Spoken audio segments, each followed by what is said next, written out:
wedding photos still hung fresh on their family's walls when the news broke. Jovan and Ila Palmer would never return from South Africa. Their bodies discovered in a luxury Cape Town hotel room, stabbed multiple times with their expensive cameras and jewelry untouched. This wasn't random violence. This was personal. Have you ever wondered if the friendly stranger who offered directions on your vacation had other intentions? Would you notice if someone was tracking your honeymoon posts, studying your movements, planning your murder? When newlyweds from Jamaica chose South Africa for their dream honeymoon, they couldn't have known that someone was watching, someone who had met the groom months before and harbored a deadly resentment that would end their lives just 7 days into marriage. What turned a dream honeymoon into a calculated double murder? The answer lies in a chance meeting months earlier, a meeting the groom mentioned only in passing to his bride-to-be. Welcome back to Altar of Secrets, where we examine how love stories transform into crime scenes. To our loyal subscribers, thank you for returning. For newcomers, you've arrived at a channel that reveals the warning signs most people overlook until tragedy strikes. If you haven't, now is the perfect moment to subscribe and activate notifications so you don't miss our uploads. These narratives aren't just about crimes, they expose the human choices that created paths to disaster. Drop a comment telling us which country you're watching from and hit that like button if you're already forming theories about what happened. Now let's journey to Cape Town, where a honeymoon suite became a crime scene, and a tour guide's smile masked deadly intentions. Kingston, Jamaica, a place where azure waters meet vibrant culture.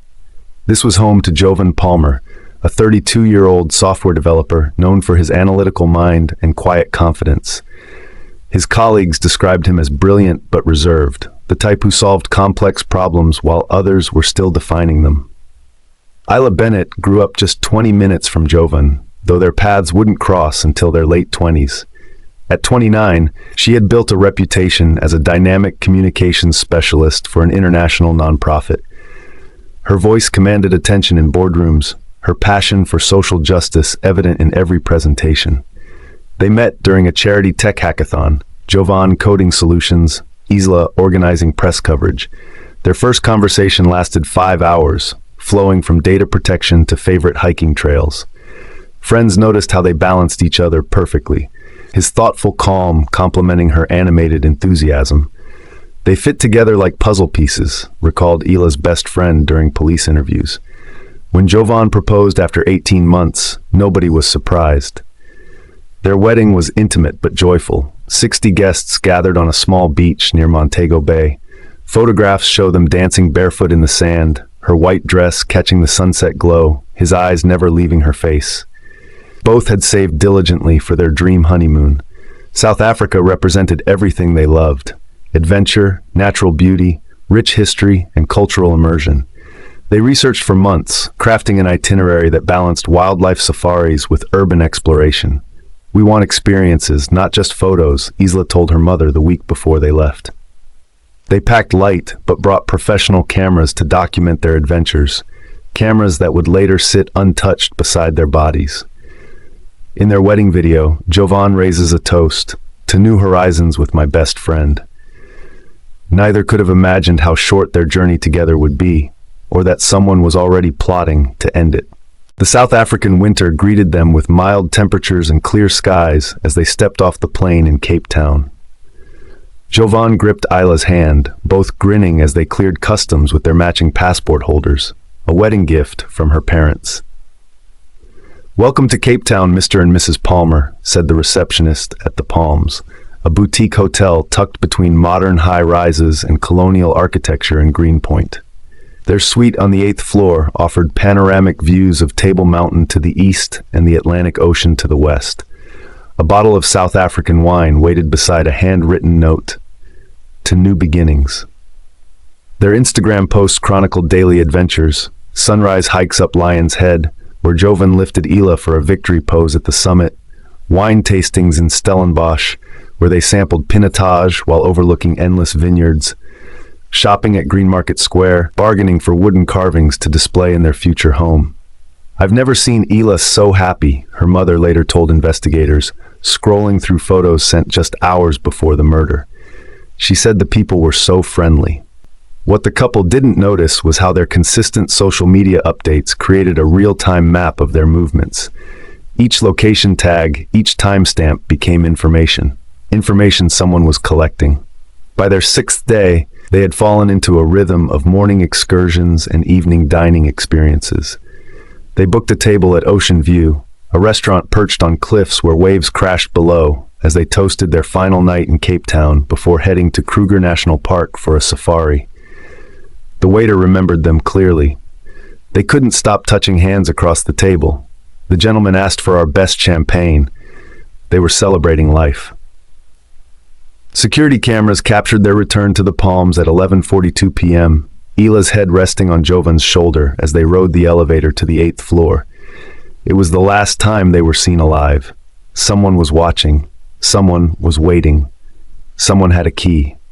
"Good morning, Mr. and Mrs. Palmer. This is your 8 a.m. wake-up call for Safari Transport." The phone rang unanswered in Suite 804. At 9:15 a.m., the front desk called again. No response. By 10:30 a.m., with checkout time past and the safari company calling about missed transport, concern grew among the hotel staff. "Perhaps they overslept," suggested a junior receptionist. "Impossible," replied the manager. "They confirmed both the wake-up call and transport yesterday." After 3 more attempts, including knocking repeatedly, the hotel manager used his master key at 11:07 a.m. The door swung open into darkness, curtains still drawn against the morning sun.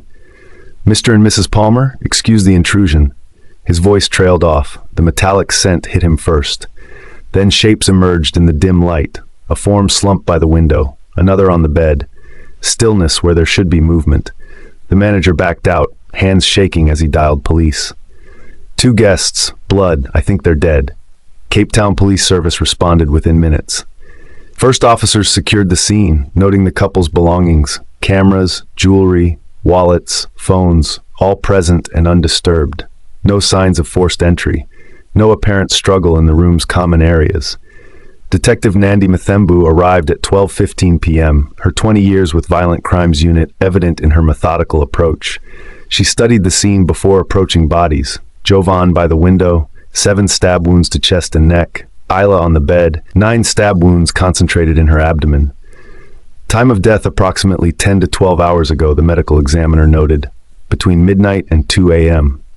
"This doesn't make sense," Mathembu said to her partner. "Nothing taken, door locked from inside. The killer had access and knew exactly when they'd return." The room's safe remained unopened. Passports sat on the nightstand. Hila's diamond earrings still caught light from the doorway. "Check hotel security footage," Mathembu ordered, "and find out if anyone had reason to hurt them."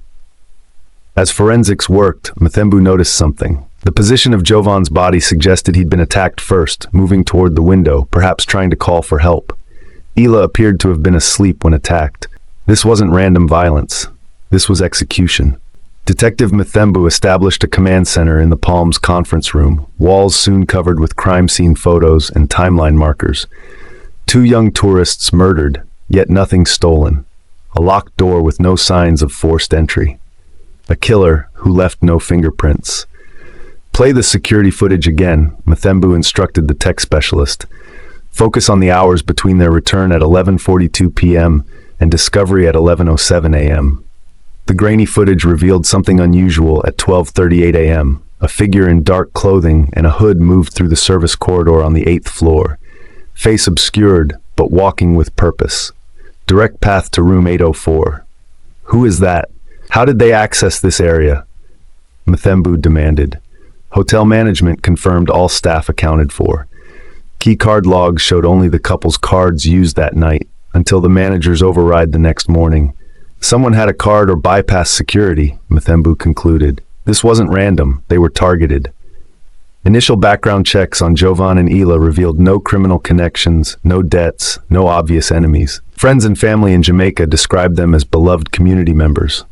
Why would anyone want them dead?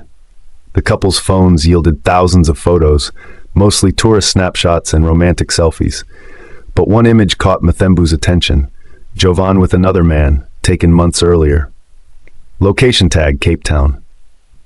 Before we continue this investigation, I want to ask, have you formed a theory about what happened? Who was this mystery person with Jovan? What connection might they have to the murders? Drop your theories in the comments below, and hit that like button if you're following the clues. Think about this. How many strangers do you meet while traveling? How much personal information do you share with them? How easily could someone track your vacation movements through social media? As Detective Mthembu dug deeper into Jovan's previous visit to South Africa, she uncovered a connection that would break the case wide open. 3 months before his wedding, Jovan had traveled to Cape Town for a software development conference.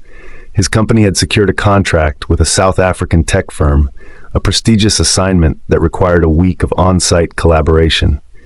He mentioned hiring a local guide, Isla's mother told Detective Mthembu during a video call. Someone who showed him places tourists don't usually see. He was quite impressed with the man's knowledge.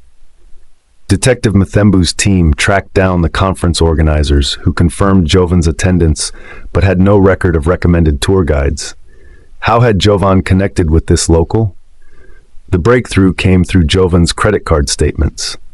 A transaction at Cape Discovery Tours led investigators to a small operation run from a storefront in Long Street. The owner, visibly uncomfortable when police arrived, pulled out a booking ledger. Jovan Palmer, yes, we assigned Derek Mlongo as his guide for 2 days.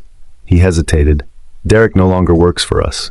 When pressed, the owner admitted Derek had been fired for unauthorized private bookings, taking clients outside company channels. He was pocketing extra cash, offering authentic experiences we don't sanction.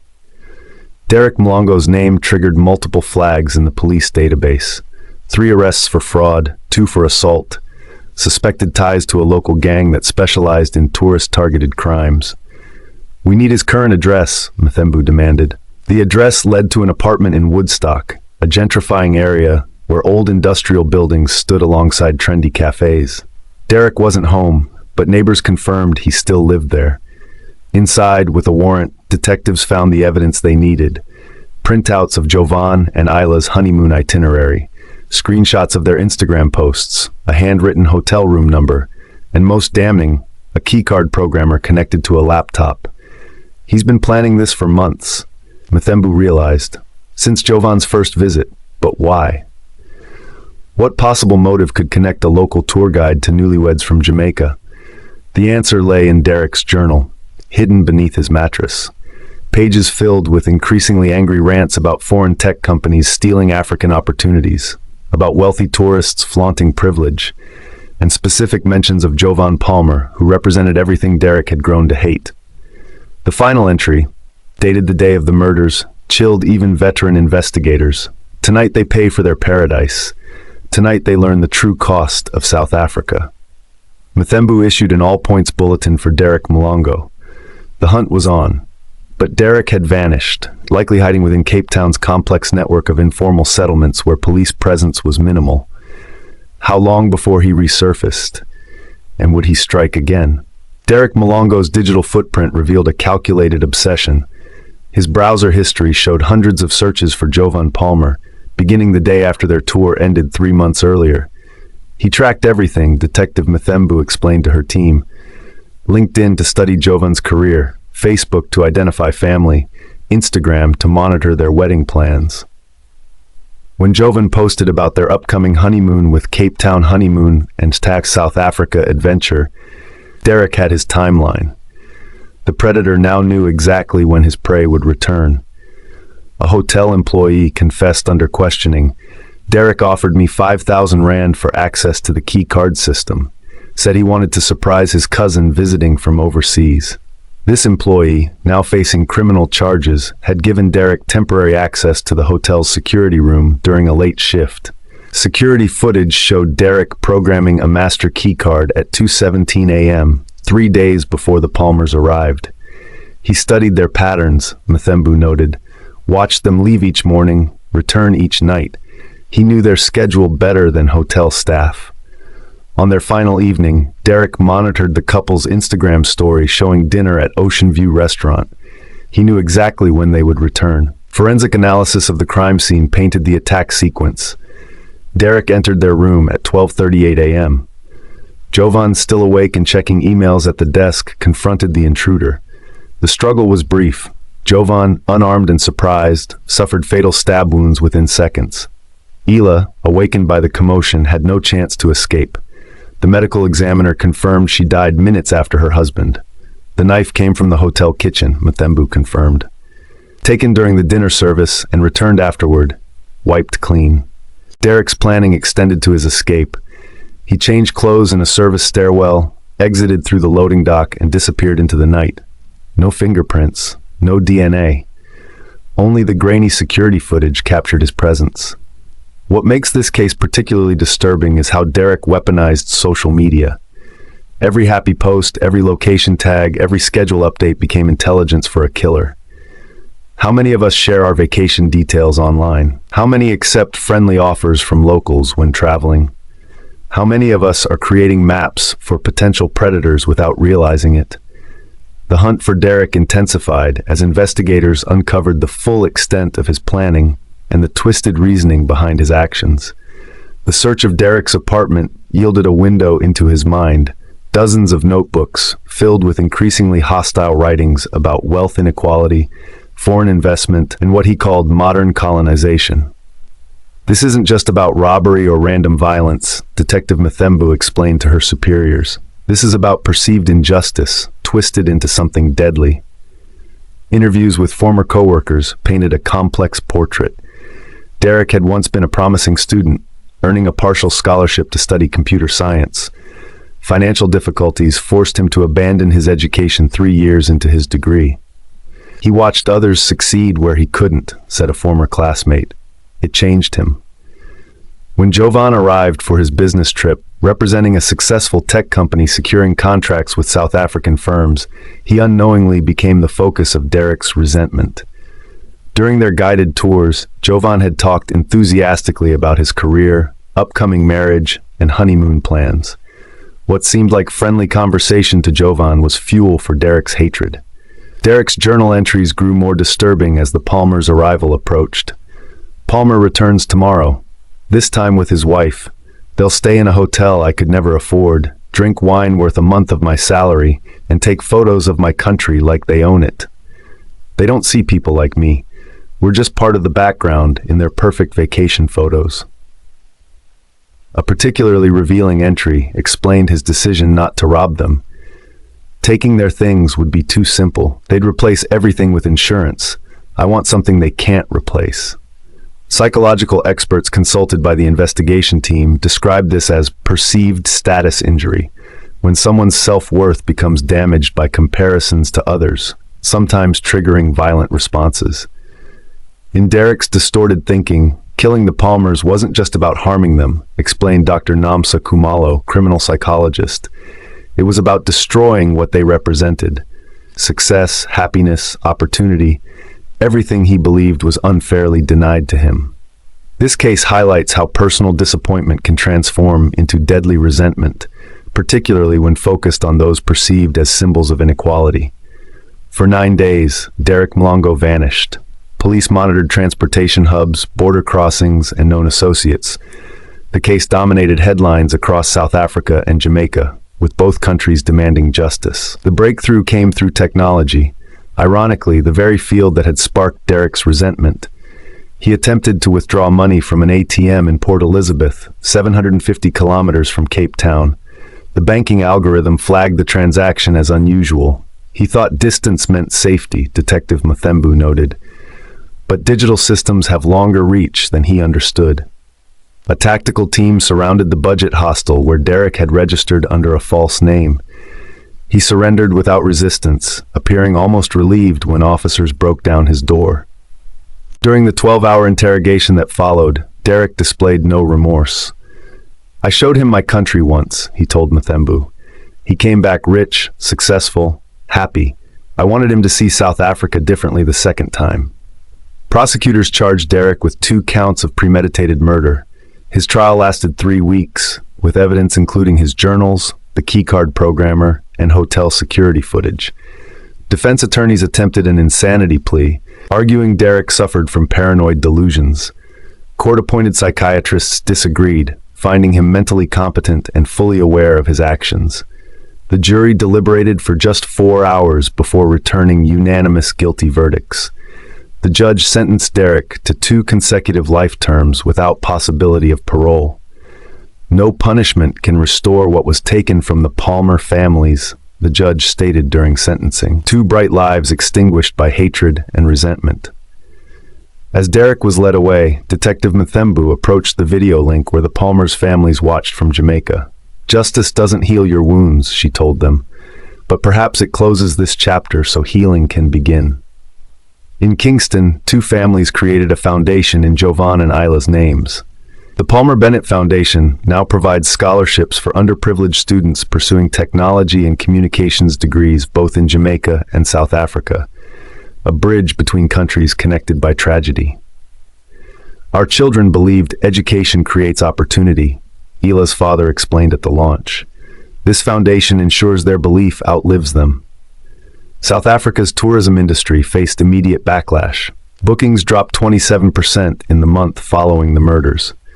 The government responded with comprehensive security reforms for hotels, mandatory background checks for all employees, enhanced surveillance systems, and stricter protocols for keycard access. The Palms Hotel, unable to recover from the publicity, closed permanently 6 months later. The building now houses a technology training center for youth from disadvantaged communities. Detective Mthembu received the Presidential Police Service Medal for her work on the case. She now leads workshops on digital security for tourists and lectures internationally about how social media can create vulnerability. "The Palmer case changed how we think about travel safety," she explains. "The threat wasn't a stranger in a dark alley. It was someone who had gained trust, who had access to their digital footprint." I'm curious about your travel habits. Do you post real-time updates when traveling? Do you accept recommendations from locals you've just met? Have you ever felt uncomfortable about someone knowing too much about your movements? Share your thoughts and experiences in the comments below. Your perspective might help others recognize warning signs they're currently missing. If this case has made you reconsider your social media habits while traveling, hit that like button and subscribe for more stories that reveal hidden dangers in seemingly ordinary situations. The murders of Jovan and Isla Palmer reveal critical lessons about modern travel safety that extend far beyond this case. First, reconsider real-time posting. When you share your location, activities, and schedule as they happen, you broadcast your vulnerability. Travel security experts now recommend posting vacation photos and experiences after returning home, creating memories without creating risk. Second, examine how you connect with locals. While authentic experiences make travel meaningful, establish boundaries with new acquaintances. Share limited personal information. Meet in public places. Inform hotel staff or travel companions about your plans. Third, understand that your digital presence creates a comprehensive profile. Derek didn't need sophisticated hacking skills. He simply followed the Palmers' public posts across platforms. Consider privacy settings on vacation photos, limit location tags, and control who sees your travel plans. Fourth, trust your instincts. Several travelers who met Derek reported feeling uncomfortable with his questions about their accommodations and schedules. They dismissed these feelings as cultural differences. Remember, discomfort often signals recognition of boundary violations before your conscious mind processes the threat. The saddest aspect of this case, Detective Mthembu noted in her final report, is how preventable it was. Small changes in behavior might have saved 2 lives. The Palmer's story transformed how we approach travel safety. Their tragedy reminds us that the most significant dangers often hide in plain sight, in friendly conversations, helpful suggestions, and the digital breadcrumbs we leave behind. Until next time, remember that Jovan and Isla Palmer were not just victims in a sensational case. They were people with dreams, careers, and families who loved them. The best tribute to their memory is learning from their story. Stay safe, stay aware, and thank you for joining us today. See you on another story from the Altar of Secrets. Bye for now.